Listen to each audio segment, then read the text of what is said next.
오늘 예수님이 나신 날입니다. 이 예수님이 나신 날은 하나님의 사랑이 우리에게 임했다. 그런 아주 중요한 의미가 있습니다. 하나님의 사랑이 이 땅에 내려오셨다. 이렇게 보세요. 하나님이 세상을 이처럼 사랑하사 독생자를 주셨으니 하나님이 사랑하서 그 모든 인류를 사랑하는 마음으로 한 아들을 보내셨어요. 하나님의 사랑이 우리에게 임하는 거죠. 마치 갓난 아기가 엄마를 먼저 사랑할 수 없잖아요. 부모님의 사랑이 자녀에게 먼저 있단 말이죠. 그 먼저 있는 것과 같이 하나님의 사랑이 우리에게 먼저 왔습니다. 먼저 왔어요. 그래서 그 사랑을 받아들여야 돼요. 우리는 그 사랑을 받아들이면 되는 거예요. 주는 사랑 받아야지. 그렇죠? 받아들이면 됩니다. 왜 그래요? 그분이 우리를 지으신 분이시기 때문에 그렇습니다. 지으신 분. 그런데 어떻게 우리는 생각할 때 어떻게 처녀가 잉태하여 아들을 낳을 수 있냐? 그런 말씀을 하고 질문도 할 수 있습니다. 그런데 성경에서 보면 어떻게 잉태했나 보니까 성령으로 잉태했더라. 그래서 성경에 보면 이와 비슷한 일들이 있습니다. 비슷한 일들이 있어요. 아브라함이라는 사람에게 100세가 됐는데 하나님이 아들을 준다 그랬어요. 아브라함과 사라가 웃었어요. 아이고 100세 꼬부랑 할아버지 할머니가 어떻게 아들을 낳는단 말이요. 그러고 웃었어요. 그랬더니 하나님이 뭐라고 하시냐면, 야, 너 왜 웃냐? 줄 거다. 아들을 줄 거야. 그런데 진짜로 낳았어요. 아들을 낳았다고. 할렐루야. 그것뿐만 있어요. 야곱이 말이에요. 야곱이 부인이 라헬이 있는데 이 라헬이 아기를 못 낳는 거예요. 그래가지고 이제 참 고민을 많이 하고 그러는데, 그래가지고 결국엔 몸종을 통해서 아기를 낳았다고. 몸종을 통해서. 그러니까 하나님이 말씀하시는, 아니야, 몸종 말고 네가 낳을 거야. 그러더니 진짜 요셉과 베냐민을 주셨어요. 할렐루야. 아들을 주셨다고요. 아들을 주셨어요. 한나라는 사람도 나이가 많아가지고 아주 그냥 많은데 아예 자녀가 없는 거예요. 그래 하나님 앞에 막 기도하고 그랬어요. 막 금식하며 기도하고 그랬다고. 근데 결국에 나중에 하나님께서 그걸 축복하사 아기를 낳을 수 없는 노인인데도 하나님께서 아들을 낳게 해주셨어요. 그게 사무엘이라는 선지자입니다. 누가복음에 보니까 사가랴와 엘리사벳이 있는데, 사가랴라는 사람에게 나이가 많았어요. 엘리사벳이라는 사람도 나이가 많아서 80세가 넘었다고. 지금 80세 할머니가 아기 낳았다. 아마 세계적인 뉴스에 뜰 거예요.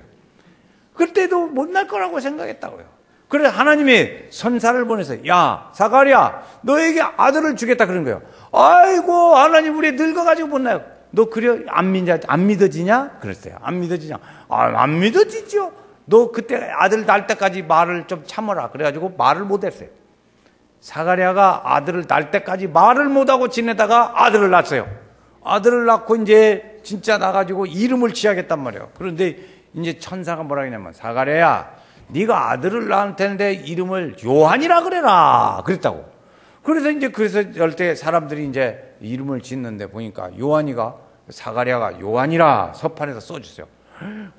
이게 어떻게 된 일이냐. 사람들이 놀라가지고 그런 집에도 아들을 주셨습니다. 그러니까 아들을 낳을 수 없는 사람이 낳는 것 보니까 성령으로 처녀가 잉태하여 아들을 낳을 수 없는 일들이 일어나는 거예요. 불가능을 가능케 하시던 자녀를 낳는 일들 중에 그런 일들이 성경에 보면 여러 군데 있습니다. 그러니까 이제 그런 걸로 볼 때 마리아가 아기를 낳을 수도 있겠구나. 그런 정도는 이해할 수 있죠. 절대 그건 아니야. 절대 불가는 아니고 그럴 수도 있겠구나. 거기까지만이라도 이해해도 아주 훌륭한 거예요. 믿으면 더 좋아요. 믿으면 더. 예수님은 동정녀 마리아에게서 탄생하셨습니다. 아멘. 그런 거죠. 어디서 나셨나 보니까 베들레헴이라는 작은 동네에서 났어요. 베들레헴이라는 작은 동네. 다른 사람들에게 다 인구조사를 하고 해가지고 세금도 받아들여야겠고 전쟁도 해야겠고, 그러니까 인구조사를 했다고요. 그러니까 다 인구조사를 하니까 고향으로 가서 호적하러 갔습니다. 호적하러 갔는데 이때 약혼한 사람도 결혼에 준한 것이니까 그때 그들도 호적하러 갔다. 믿을 곳이 없어요. 너무나 사람이 분배가지고, 우리나라에 꼭 추석 명절 때나 설 때 인구 대이동이 일어나듯이 그때도 대인구 이동이 일어났단 말이에요. 그러니까 있을 곳이 없는 거예요. 마구간에 들어가서 거기서 안것이 들어갔는데 거기서 자녀를 낳게 됐어요. 그것이 예수예다. 예수님이 그 마구간에서 나시게 된 거지요. 그때 말이죠. 천사가 말을 합니다. 천사가 말을 하는 거요. 그때 처음에 이제 알려준 게 뭐냐면 천사가 와서 야 요셉 너 그 부인을 데려와라. 그게 아들을 낳을 거다. 처녀가 잉태하여 아들을 낳을 것이요 그 이름을 임마누엘이라 하리라. 그 뒤에 보면 또 나중에 보면 예수라라. 저는 저희 백성을 저희 죄에서 구원할 자다. 예수가 난다. 가르쳐줬어요. 그걸 가르쳐줬어요. 그 사람은 자기 백성을 저희에서 구원할 자로 오신다 그랬어요. 오늘 10절 말씀에 한번 같이 읽어보실까요? 10절 말씀에 보면 천사가 이르되 무서워하지 말라. 보라 내가 온 백성에게 미칠 큰 기쁨의 좋은 소식을 너에게 전하노라 그랬어요. 사람들에게. 그래서 그 사람들은 당시의 사람들은 메시아가 와서 우리를 다 구원하고 로마의 압박에 있는 비압박국에 있는 데 있어서 다 해방시켜 주리라 이렇게 믿었다고요. 그래서 왕으로 오신 그분이 로마의 이제 속국에서 벗어나게 해주실 것을 믿고 있는데 아마 그분은 아마 예루살렘 좋은 궁궐 같은 데서 나실 것이야 이렇게 생각을 했다고요. 그런데 천사가 가르쳐준 것은 그래서 베들레헴 작은 동네 예루살렘에 날 줄 알았는데 베들레헴이라는 조그마한 동네에서 나신단 말이에요.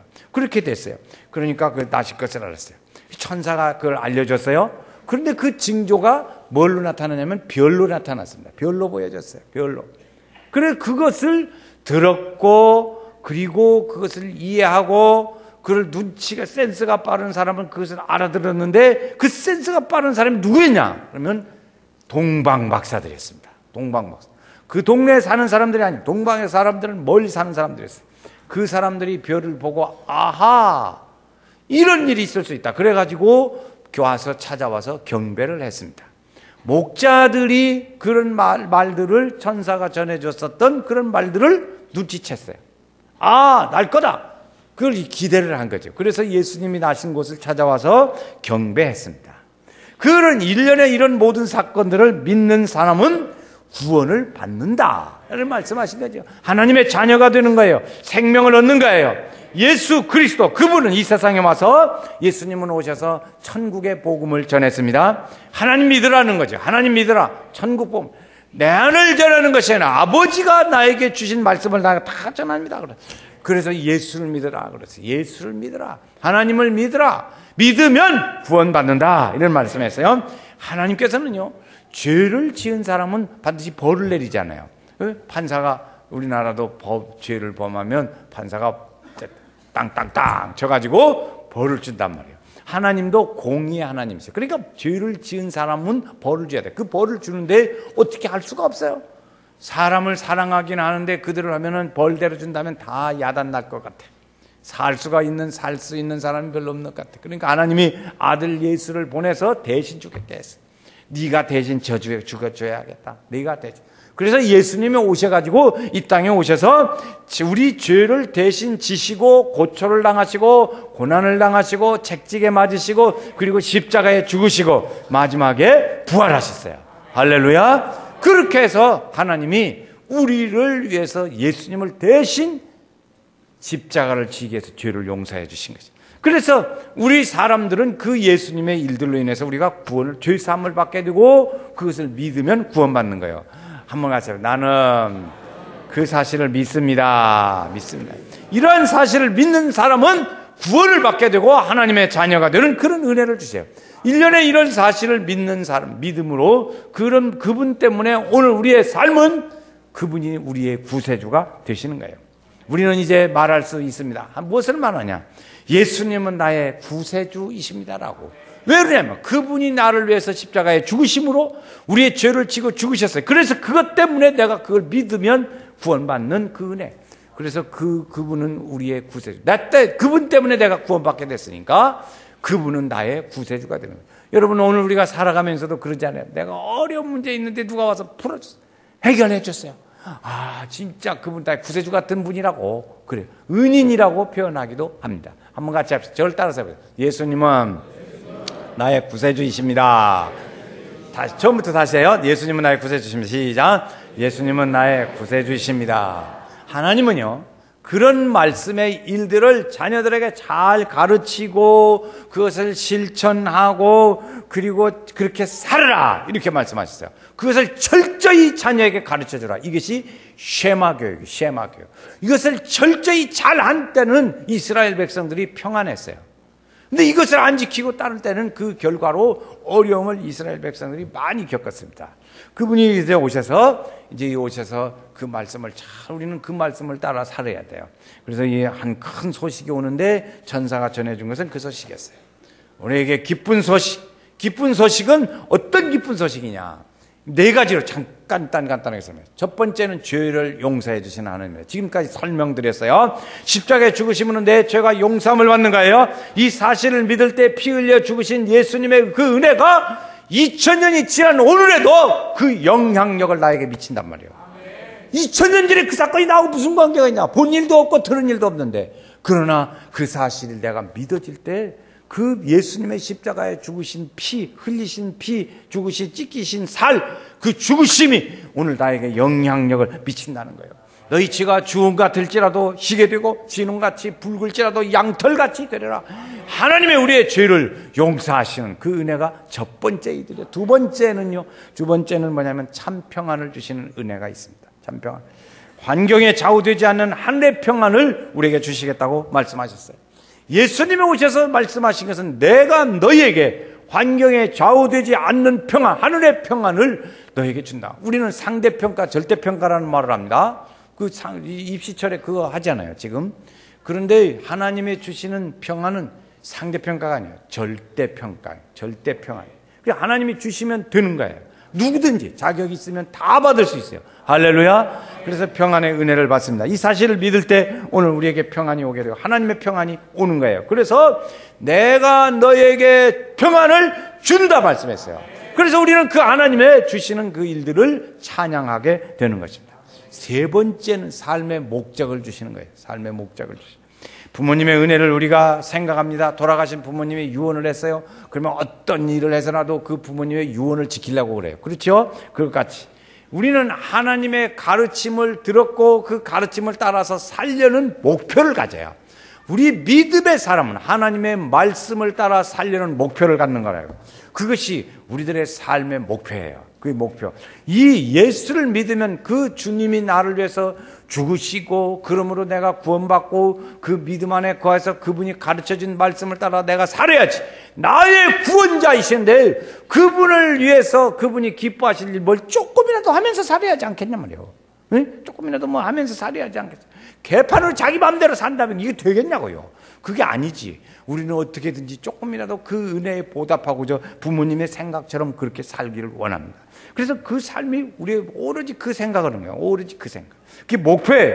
사람이 무엇을 살 것이냐 하는 것은 매우 중요한 일이에요. 왜 그러냐면 자기의 존재 가치가 있기 때문에 그렇습니다. 존재 가치가 거기에 있기 때문에. 그래서 우리는 네 번째 승리 생활을 할 수 있는 힘을 주세요. 예수를 믿고 따라 산다는 것은 좋은 일이에요. 그 많은 사람들이 예수님이 탄생하셨다는 사실을 압니다. 그렇죠. 막 상가에서도 메리 크리스마스 하고 그러니까, 예수님이 나셨대. 메리 크리스마스가 뭐요? 예수님이 나신 날이래. 처녀한테 났대. 이러고 사람들이 다 듣는다고요. 그러나 그것을 알지만 믿고 따르는 데 대해서는 많은 사람들이 주저하고 거부합니다. 왜 그럴까? 앞에 말씀드린 바와 같은 목표가 자기에게 있기 때문에 그렇어요. 자기 중심적인 목표가 있기 때문에 예수님께 목표를 두고 살면 그 삶을 살 수 있는 힘과 용기가 거기서부터 나오게 될 텐데 자기에게 용기를 두니까 그것을 살 수 있는 주저해야 돼요. 살 수 있는 생활에 대해서 주저해요. 그러나 그걸 믿고 사는 사람에게는 하나님께서 용기와 담대함을 그에게 주십니다. 상상할 수 없는 놀라운 일들을 주는 거예요. 사도 바울이라는 사람은 예수 믿는 사람 핍박하고 예수 믿는 사람 돌로 서서 죽이는데 거기 입회인으로 섰어요. 그 사람이 또 사람 잡으러 갔어요. 예수 믿는 사람 사람 잡으러 가다가 거기서 주님을 만났어요. 이 사람이 이제는 잡는 게 아니라 자기가 거꾸로 전하는 사람이 되어버렸어요. 전하는 사람. 이렇게 상상할 수 없는 일들이 일어나는 거예요. 예수님의 제자들은 예수님이 죽었다고, 그리고 십자가의 죽으심에 대해서 다 도망가고, 이제는 다음에 우리가 죽을 차례다. 그게 붙잡히면 큰일 난다. 이런 생각을 해요. 그런데 하나님의 성령이 힘을 주시니까 오히려 예수님을 죽였다고 하는 그 사람들 앞에서 당신들이 예수 죽였다! 이렇게 얘기를 해가면서 담대히 하나님의 말씀을 전했어요. 그 들은 사람들이, 아니 죽은 사람이 살아났다고 하니까 이러면 우리는 어떻게 하면 좋겠냐 하고 거꾸로 물었어요. 그때 대답은 뭐예요? 예수를 믿으시오. 그러면 구원을 받습니다. 그거였어요. 하나님을 믿는다고 담대히 말할 수 있는 새로운 변화가 오늘 우리에게서 일어나게 되는 거예요. 좀 힘든 일이 있어요. 불편한 때도 있어요. 그러나 그것을 이겨갈 수 있는 힘을 주십니다. 하나님이 그게 우리에게 힘을 주시는 거예요. 그래서 믿음의 사람들은, 이러한 믿음의 사람들은 하나님의 생명력이 우리 속에 들어오는 거예요. 내 안에 들어와요. 하나님의 거룩한 영이 우리 속에 들어와서 우리 속에서 새 힘을 주시고 그 믿음으로 살아가도록 우리의 생각과 삶을 변화시켜 주시는 거예요. 이 길을 성경은 뭐라고 그랬냐면 그것을 복 있는 사람, 복된 길이다. 이렇게. 우리 성도들이 다 복 있는 사람, 복된 길의 사람이 되시기를 주의 이름으로 축원합니다. 예수님이 나신 오늘 이 날에 이런 얘기를 자기만 가지고 있을 거냔 말이에요. 사람들에게 얘기를 해야지요. 사람들에게 얘기를 해요. 우리는 찬송가 중에도 보면 만백성 맞으라고 얘기를 해요. 만백성 맞으라. 사람들이여 만백성 맞으라. 이 소식을 들으라고, 그리고 얘기를 하라고 말씀하셨어요. 너희는 온 세상에 다니며 만방의 복음을 전파하고 이 사실을 얘기하라고 그랬어요. 모든 사람이 이 예수님의 오심을 알고 듣는 것만 해서 그치게 되라. 믿고 따르는 삶으로 우리들 삶의 길을 그렇게 해서 갈아가야 될 줄로 믿습니다. 우리 성도들이 어려운 일이 있어도, 힘든 일이 있어도 주를 바라보는 그 믿음의 축복이, 예수님의 오심이 우리의 삶을 더 밝고 기쁘게 하고 자유케 하시는 하나님의 은총이 늘 충만케 되시기를 주의 이름으로 축원합니다.